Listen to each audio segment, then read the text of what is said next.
Guys, അപ്പോൾ ഇന്ന് നമുക്ക് ഒരു മടക്ക് ദോശ ഉണ്ടാക്കാം. അതിനായിട്ട് കോഴിമുട്ടയും മൈദയും ബാറ്ററായിട്ട് നന്നായിട്ട് മിക്സ് ചെയ്തതിന് ശേഷം പാൻ ചൂടാകുമ്പോൾ ഒഴിച്ചു കൊടുക്കുക. ഇതിൽ സോൾട്ട് കൂടെ ആഡ് ചെയ്യണേ.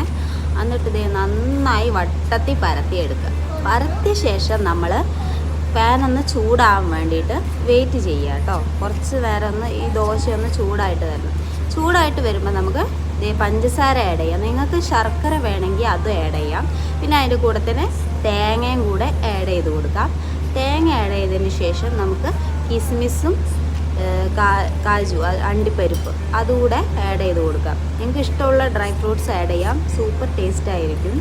പിന്നെ എന്നിട്ട് ഇത് വെന്ത ശേഷം ഒന്ന് മറച്ചിട്ട് കൊടുക്കുക.